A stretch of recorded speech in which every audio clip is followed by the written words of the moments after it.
Ladies and gentlemen, welcome to another episode of Golf and Politics. Today, we are going to talk about an incredible trip that Rob and I were part of in September.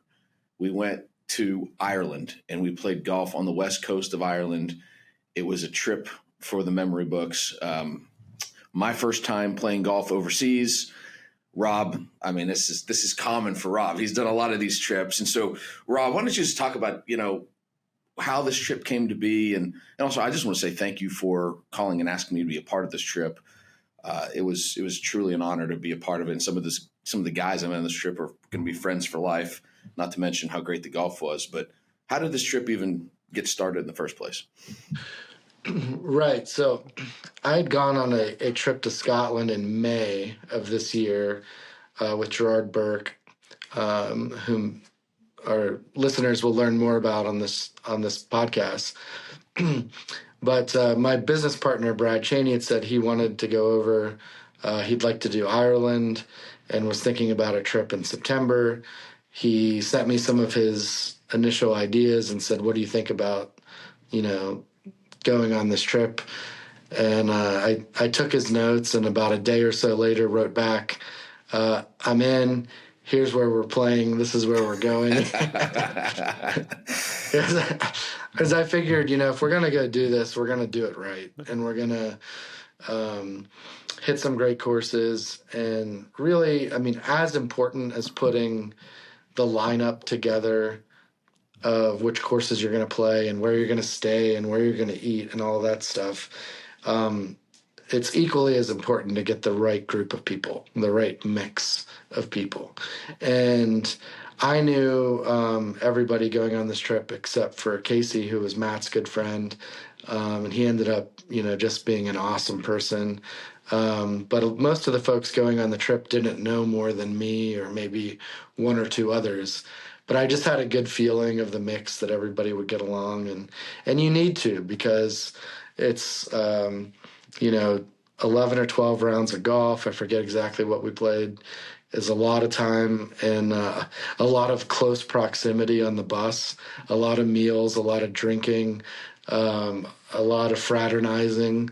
And so if you don't have the right mix of people, these things can go sideways in a hurry. And luckily we had really a great mix of guys for the trip. You think about it, when you spend time even with family and people that you love, after a few days of being in close quarters, it can sometimes get a little squirrely. Vacations can seem like they go too long. We never had that feeling here. It's just, like you said, everybody got along really well. And so we flew into Shannon and we drove 3.5 hours north. We played Donegal Merva, was the first course we played. And then we played Narn and Portneuf, which I'm sporting the hoodie from Narn and Portneuf Links.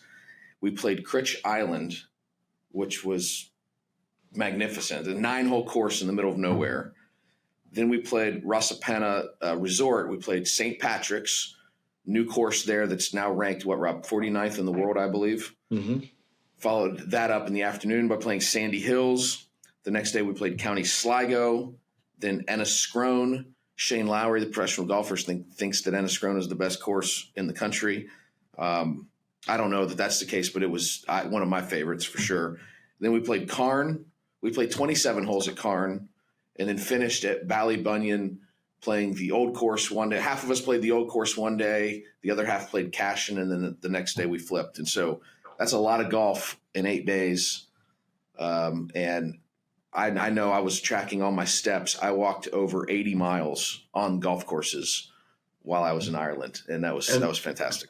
And it was probably equally offset calorie for calorie with whiskey and Guinness, fish and chips, and you name it. But it's all worth it. And I think that, I'll speak for myself on this, but I would guess this is true of everybody that went on the trip, is that, regardless of the rankings of the courses and what you shot and great shots you hit, the memories you come back with are the ones from the van, bullshitting with the guys, and the ones drinking at the pub. And for me, some of my favorite memories from the trip were definitely the 9-hole round where all 8 of us, and Jer, 9 of us, played Critch Island.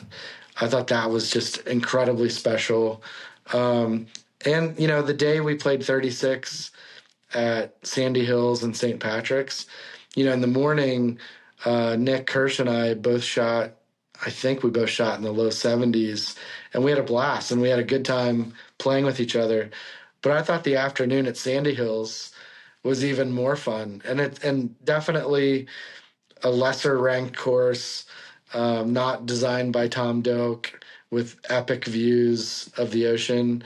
But the 4 of us, me, Nick, you, and Casey, just listening to music and bullshitting and drinking and going shot for shot.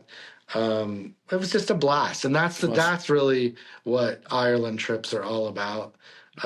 You forget what you shot, you forget the scores, but you don't forget those moments. I won't forget all the great matches that we had with you and Nick. That Casey and I mean, we battled pretty much all week, and I think at the end, when we're adding up how much we owe each other, it ended up being pretty much even for the entire trip, because it was just shot for shot. I mean, I remember at Sandy Hills, Casey makes an eagle on, I think it was 17.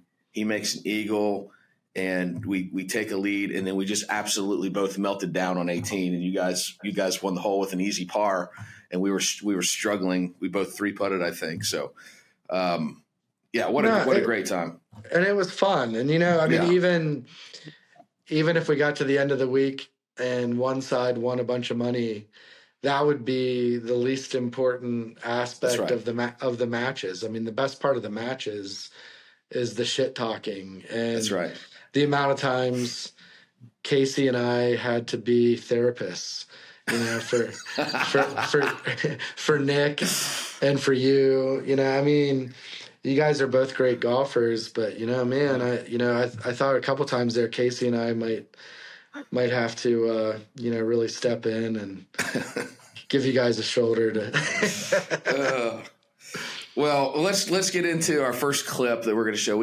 I took the camera over. We did some filming over there. I wish we would have. Jordan wasn't working for us yet. It would have been great if he was, and he was on the trip and could have captured a lot of this on course stuff. Especially, I'm thinking Critch Island. That would have been incredible. But we did get some interviews done, and let's first show this clip about how the game in Ireland is just a totally different game. I think it's a totally different game, though, and that's what made it so much fun, is that, we could go out right now where it's windy and sunny out, and you would have a completely different game, a completely different experience, which is, that's the best part about Ireland, is that, we played courses where, in the morning it's sunny, in the afternoon, by the time you get to the 6th hole, it's cloudy and rainy and, sleet and all the elements, and then by 18 it's sunny again. It's I think, Joe, you were the one who said it's like we're on different planets, which resonated. I like that. I mean, I also think it was a reminder, because we all actually struck the ball pretty well, that in golf it's better not to necessarily focus on the outcome. It's just put a good swing on it and go an overswing, especially when it's windy and bad weather. And that was the thing. I struck the ball the best I did all trip today, because I knew, if I hit it where I want to go, the wind may blow it offline, and that's going to happen. But just concentrating on putting a good swing in it, and let whatever happens happen. So it was fun. Okay, Rob, I mean, we see how it's a totally different game, but let's also talk, too, how it's a totally different culture in Ireland when it comes to golf. What makes the culture of golf in Ireland so much different than the United States? Well, in the United States, I feel like in many ways it's more of a status symbol and more of an elite game. I mean, getting to be a member at Southern Hills or Oakmont, or RTJ, or any of these top clubs, it's expensive, and it says something to be able to be a member at a club that only has 300 or 500 members and Titleist Pro V1s on the driving range, right? In Ireland, it's more about community. So each community, we'll use Ballybunion as an example. I mean, it's a small town with fewer than 2,000 people. And Ballybunion Golf Club is the largest tourism driver in that community, right up there with the beaches. And so To be a local member, you basically just have to live there, and you can have tradesmen who are maybe an electrician or a plumber in town that provide their services to the golf club in order to be a member. I mean, that's something that's really cool and something that doesn't really happen here. And so the local communities are proud of their club. They play against the other courses. You know, it's great hearing members from Ballybunion debate with members from Lahinch or Tralee about who has the better course and who has a more true links layout, etc. So, I mean, it's something that's really neat. And I think above all else, anybody can play it. You know, and granted, there are members only times that are reserved for the locals, but you know, Americans or visitors from all over the world can schedule tee times in advance. Of course, we pay a premium. We help subsidize the costs for those clubs to maintain at the level they do. But what's great is you can do that in the United States. You know, if you have a group of 8 guys from Ireland that want to come to the United States and they want to play Pine Valley, Baltusrol, Augusta, Cypress Point all in one trip, not only is it logistically tough to do without a private jet, you better know members at each of those clubs who are available on exactly the days and times to host you. Well, speaking of Ballybunion, let's show this clip of me discussing my thoughts of Ballybunion from Ballybunion's clubhouse. My favorite golf course that I've ever played was yesterday, the old course of Ballybunion. And I played Pebble Beach. I've played some great golf courses. I actually don't believe that Pebble Beach is in the same league as Ballybunion. It is a special place. When you walk on that first tee, it's different. So that's my number one course. My second favorite course was probably County Sligo or Enniscrone. So those are 2 and 3. But the truth is, I couldn't find anything bad to say about any of the courses we played. They were awesome. And Crutch Island might be the most unique and picturesque course I've ever played. Well, Rob, at the time, as we just heard, I said Ballybunion is the best golf course I've ever played. Since that time, I have played Pine Valley. Just recently, thanks to you and your generosity of opening up a spot for me to get onto Pine Valley.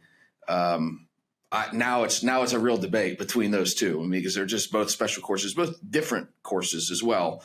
But just my mind was blown by the level of great golf that we played. It's not like we went to a single course during this trip and said, man, that course stunk. I really would never like to play that course again.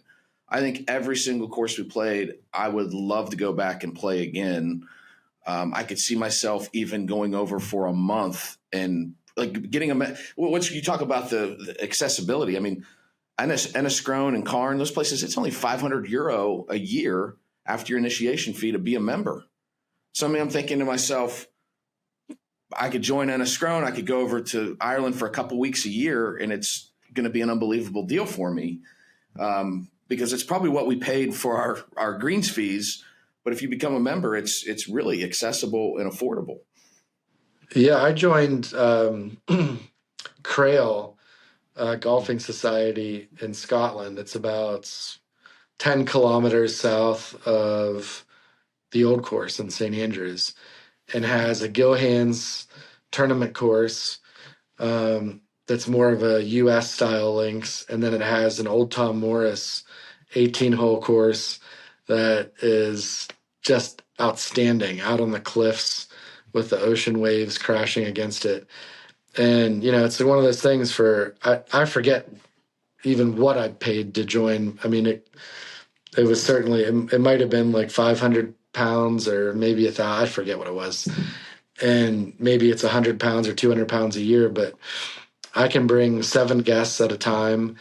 They can play unlimited golf on both courses while I'm there for like 80 pounds a day. They get 25% off food and beverage and merchandise in the pro shop. It's really a cool deal. And, you know, I like it enough that on every trip to Scotland, I try to make sure I can get to Crail and play it. And they've even been really helpful. My friend, our friend Gerard Burke, wanted to take his priest to play Crail. He had never played Crail. And I called over, and they were closed for guest play, and I was able to get him out there, which was really nice to do. Not saying it was nice for me to do it, but it felt good for me to be able to do it. Absolutely. Yeah. Well, St. Patrick's at Russell Penna is all the rage right now in golf. It's the 49th best golf course in the world. A lot of content creators have gone to St. Patrick's and filmed content there. It's absolutely beautiful. Let's play this clip. This is Bob Kyle talking about number 16 at St. Patrick's. Not just Bob, but also I think Nick Kirsch, both talking about number 16 at St. Patrick's. Think about that 16th hole at St. Patrick's, though. I mean, that might have been the hardest hole we played on the trip. Yeah. It really might have been. But on that 16th, that's where I had my moment. At that point in time, it was my favorite golf course I played in the world.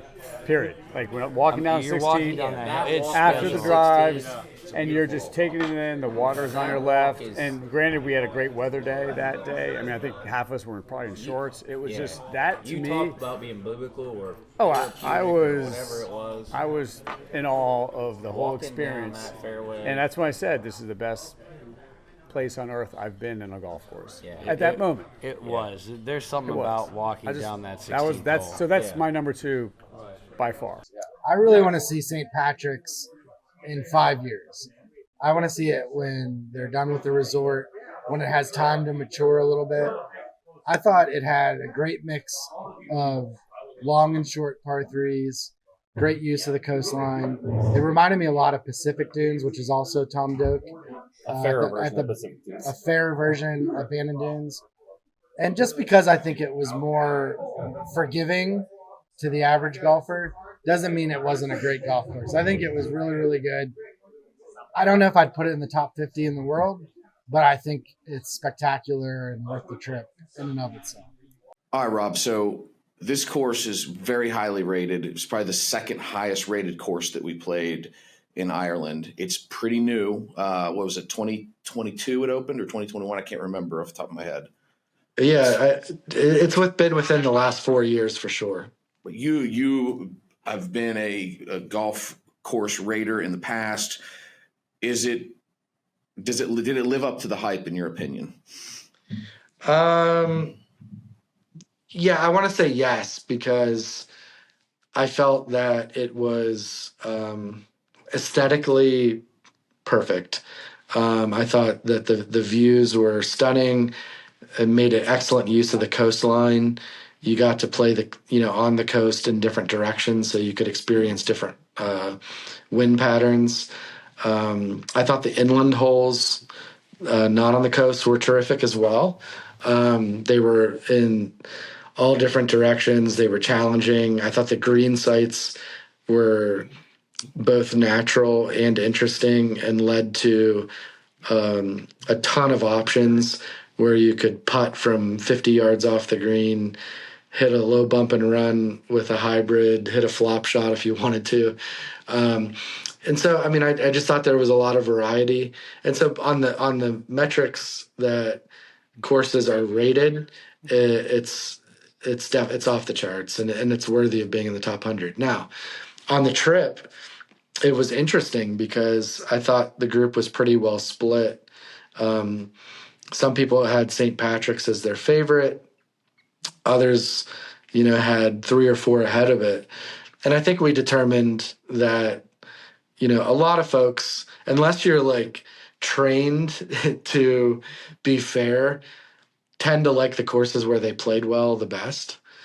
And so St. Patrick's was very playable. I mean, almost resorty, maybe a little bit too resorty. Very generous fairway. I mean, I thought, in comparison to the rest of the courses we played, it was just wide freaking open. I mean, it was as open as you could get.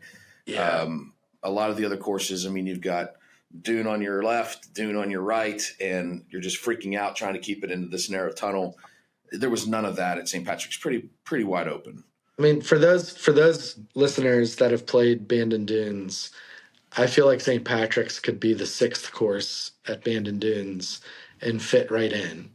And I say that as a compliment because I think Bandon Dunes has some of the finest links courses, not only in the U.S., certainly in the U.S., but I feel like any of the 5 courses at Bandon Dunes would be worthy of a trip to Ireland or Scotland.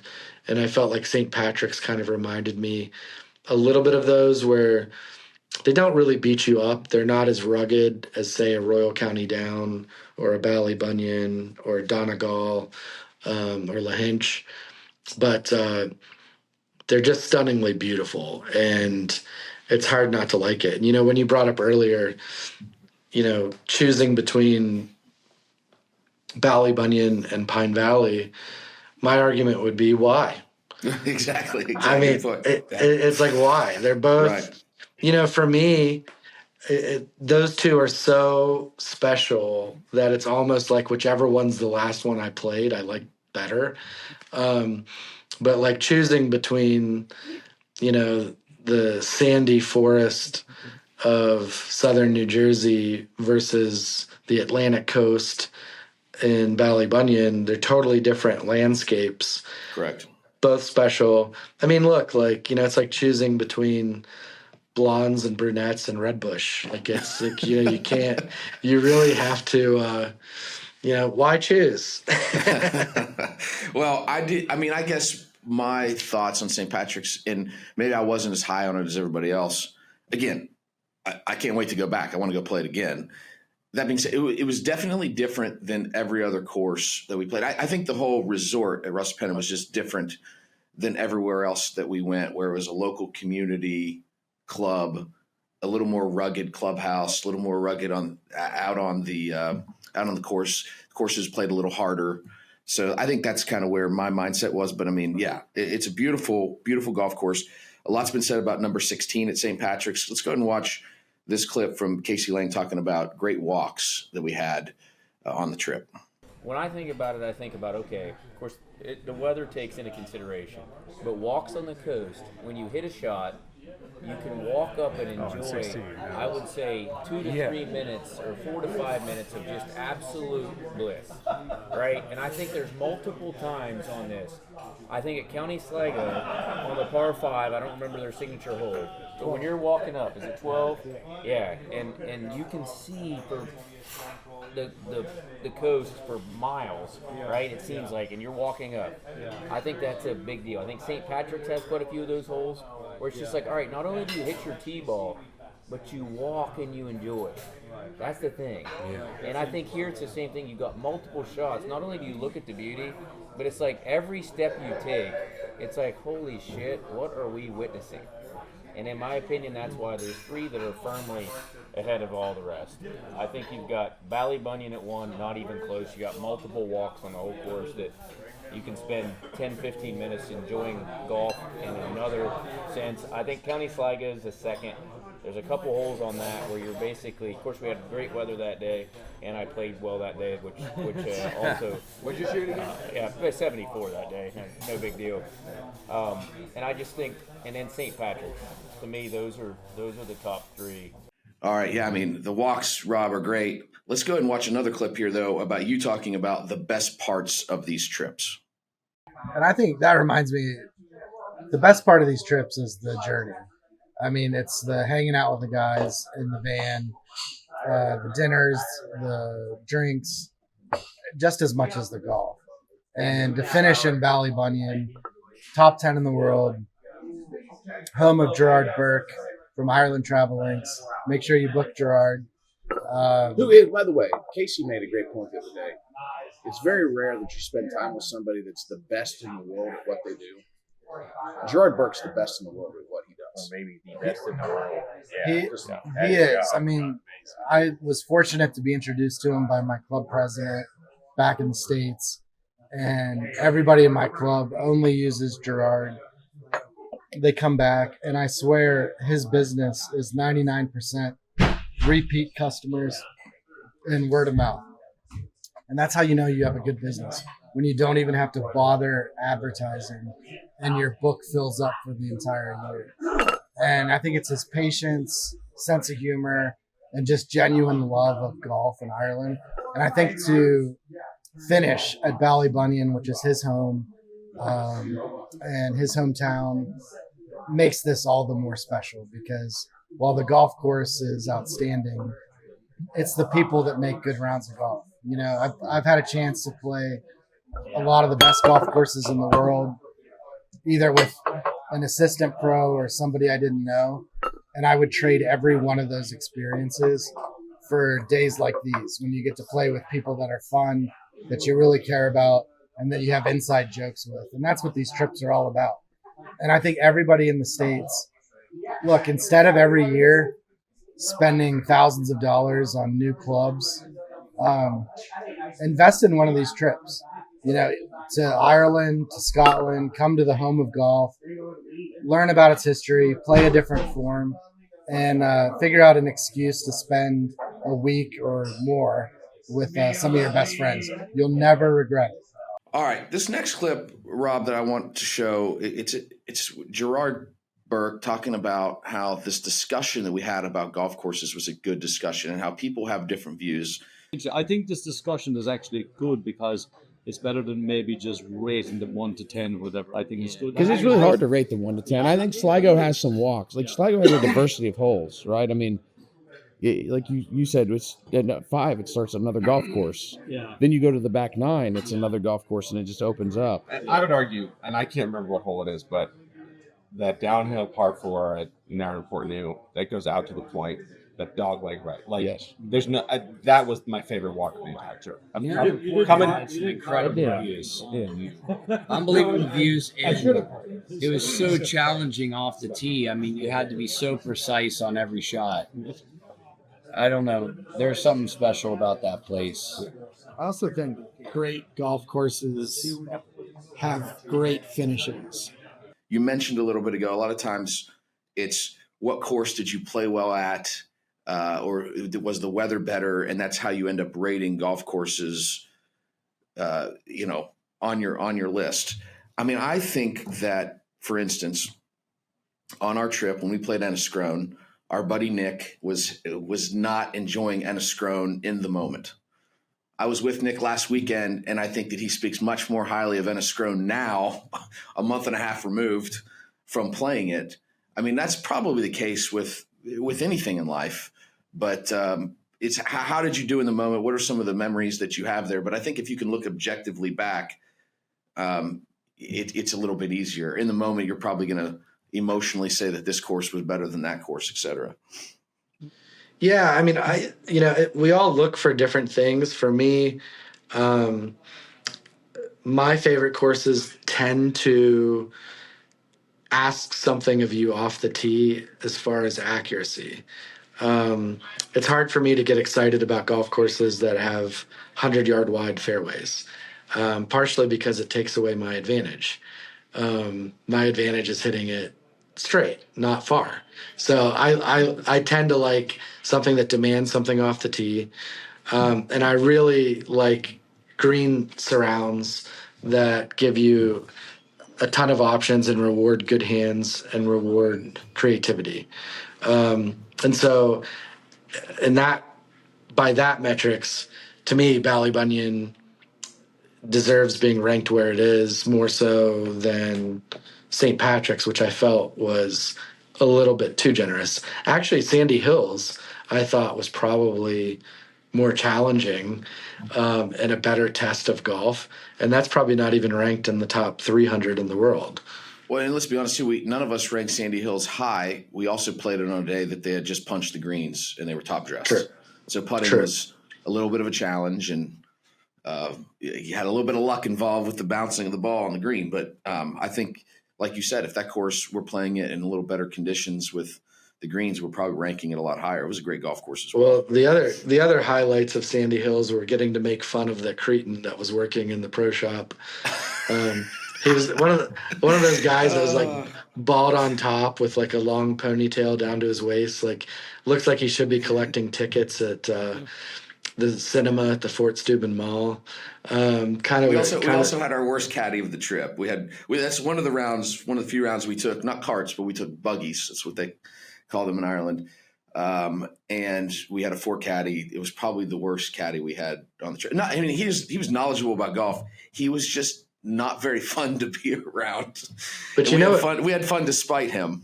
What made that second round all worthwhile was that cool little pizza place we went to after it. Oh yeah, absolutely. I mean that was, we got our own. We basically commandeered a private room, ordered every different kind of pizza on the menu, and ate and drank and bullshitted for a couple hours. And that usually becomes the highlight of the day, believe it or not. Well, that leads us into our next video, because later that night there was, I believe, a group of five of the 8 made it out to some pubs in Letterkenny, and that ended up being a pretty epic night. So let's listen to this discussion about some of our favorite pubs on the trip. Favorite pubs? Well, some haven't been to a pub, but the ones that have been to the pubs. I can do towns. I can't remember names. I would say Westport 1, Letterkenny a short second, and Sligo third. Okay, Rob, this next clip, Casey asked you the question, what made this trip different than others? And ultimately, we're going to let the video talk for itself, but just real quick, how long have you been thinking that you wanted to go play the northwest of Ireland? I mean, probably over the last 5 years, it started to get a little bit of attention from, the golf intelligentsia and psycho travel community. It's a pretty small group of folks I know that are, like to do different trips because they've seen pretty much everything else. And I just thought the northwest of Scotland, the videos I've watched on YouTube, pictures I've seen on Instagram, basic research at home, taking a look at them, I just thought they looked incredible. Just the scale of the dunes and the golf courses. And, I think roughly 2/3 of all trips to Ireland for golf are in the southwest. So like starting in Ballybunion and Lahinch and working your way south to Tralee and Waterville and Old Head. And it's phenomenal. And there's a reason why millions of people do it every year. And then I would say most of the remaining third of trips start in Dublin and work their way up north into Northern Ireland to Royal County Down and Royal Portrush. And also a phenomenal trip. But I have to say this one was special because it hasn't been overrun by tour buses yet. And not a lot of people have played these courses from America. And so you kind of have a little leg up in conversations from people that have yet to see Donegal or St. Patrick's or Nairn and Portneuf or certainly Critch Island. And it ended up being better than I expected. Yes, it's tougher to get around. It's a little bit of a poke in between courses, and you switch hotels a couple times. But if you go into it knowing that, and you go into it expecting that this is not going to be, hanging out at the Four Seasons Hotel for 6 or 7 nights and having a 10-minute jaunt to the golf course, like you got to go into it knowing that the logistics of it are challenging. But if you do that, it exceeds expectations, and I'm really glad we did it. When everybody on the trip they're ate up with golf. They're all addicted to the game, just like you and I are, and we were all in on playing golf, and that being the purpose of the trip. It's not like we did anything but golf. I mean, well, pubs, but for the most part, it was just all in. And it was, like you said, it was a rigorous time getting around the country, but it was absolutely worth it. So let's watch the clip. All right, so Rob, obviously you played a lot of great courses over here in the U.S. Tell us about this trip, comparatively speaking to other, trips that you've been on. Talk about the courses, the travel. Just kind of give us a lowdown. This is a trip I always wanted to do, and it's sort of becoming the more popular trip now. They don't really have the infrastructure in place yet in Northwest Ireland as far as having centrally located hotels and restaurants. So The northwest of Ireland does require more driving time, but the courses are worth it. They're all remote along a craggly coastline. So if you're willing to do an hour of driving between hotel and golf course and back, totally worth it. Highly recommend it. Huge dunes. The scale of the courses we played, whether it was St. Patrick's Links or Donegal or County Sligo, were a lot larger than what you'll see in Dublin and other parts of Ireland. So it's absolutely beautiful. It's worth the trip, but highly recommend that you don't bring the faint of heart. Bring serious golfers that are willing to endure the elements, lose some golf balls, and handle the travel to golf. This is not the honeymoon trip for spas and fancy restaurants. If you like pubs and great golf, big dunes, cliffs, and wind, Northwest Ireland's for you. Okay, Rob, our last day at Ballybunion, the weather takes a very bad turn for the worse. So we had played the old course.